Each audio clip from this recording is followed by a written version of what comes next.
Hey everyone, Chaps here, and welcome to day 14 of our 2-week New Zealand vacation. I'll note that the first 2 to 3 days were us traveling to New Zealand, and tomorrow evening starts our journey back to the States. So today is actually our last full day to really soak it in and enjoy this country. As usual, if you missed the earlier days, go ahead and check them out. They're linked down below, and there's also some background information there you might find helpful.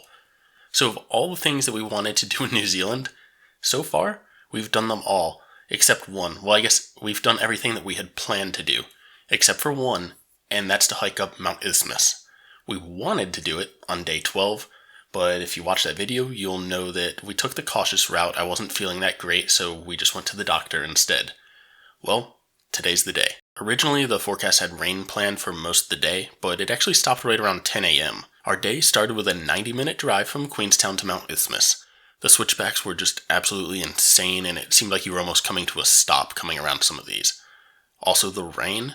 I mean, we kind of expected it, but still, it sort of sucks that we had to drive in the rain. Anyways, by 9:45, we were in the parking lot at the start of the trek, and we actually just waited in the car for another 10-15 minutes for the rain to stop, which I gotta add has been really, really nice. It's rained while I've driven and overnight a few times, but rain has not held us back from any of our plans so far, so this delaying us by 10 minutes was not a big deal. The hike itself was 16 kilometers, or 9.9 miles long, and 1,250 meters, or 4,100 feet in elevation gain. It was also rated as a hard hike.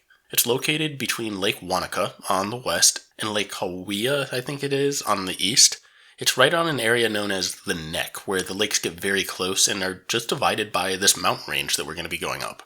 As you can see by the photos I'm putting up here, this hike was just beautiful. It's hard for these pictures to do it justice, as these were really the most amazing views we've seen from our entire trip, and probably some of the coolest views I have seen in my entire life. With its hard rating, it's essentially just a constant uphill of switchbacks. Some parts were extremely steep, and once again, these pictures just don't do it justice. The most annoying part, though, were the false peaks. I had expected these, as I had read reviews, but still I was thrown off by them. You think you're near the top? Bam, a new peak appears. You get near the top of that one? Nope, the end is actually way over there. As tiring as that 3-hour hike to the top was, it was totally worth it. The views of Lake Hawea and the mountains in the distance were just spectacular. Then as you get near the top, you get this great view of Lake Wanaka as well. Oh, and some animal friends along the way. There were a lot of deer along the track, and we made some sheep friends about 10 meters away from the summit. I don't know what these sheep were doing here. There were some pretty steep cliffs on either side of them, and I don't know how they got there or why they decided that was a cool place to hang out. We hung out at the summit for a bit and grabbed some water and a snack before heading back down. Being we made decent time to the top and we left right when it stopped raining, we were actually the only ones at the summit the whole time we were there. We had plenty of other groups pass us on their way up while we were hiking out, though. So I mentioned about 3-ish hours to the top, but what about the way down? Well, I'd guess maybe close to 2 hours. Unfortunately, it took us about 3, and that was totally my fault. Through the various hikes this past 2 weeks, I had done a number on my knee. I really needed a knee brace or something, because bending my leg when going downhill is just killing it right now. Luckily, near the top I found a walking stick. I kept trying these new techniques to lessen the pain, but my favorite is this waddle that we call the old man. Like I said, it just really slowed us down, but hey, it was our last full day, so I was willing to put up with it. And alright, so future chaps talking now, it is March 19th as I'm recording this, and I still have a slight limp due to that hike. My knee is just destroyed from that. It really sucked. But it was totally worth it. The views were amazing.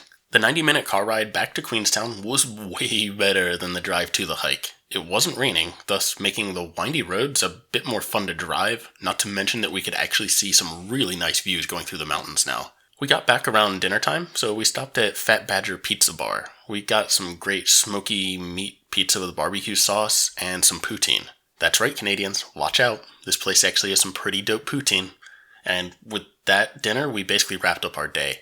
Our flight from Queenstown back to Auckland is tomorrow evening, so we've got about a half day left of adventure. We're still looking into what we want to do tomorrow, so subscribe and turn on notifications and you can find out for yourself.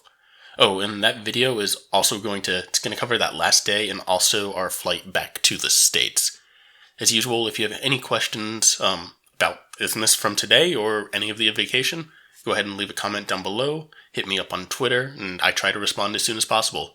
If you enjoyed this, a like would be super appreciated. Thanks for watching, everyone, and I'll see you next time for the final video.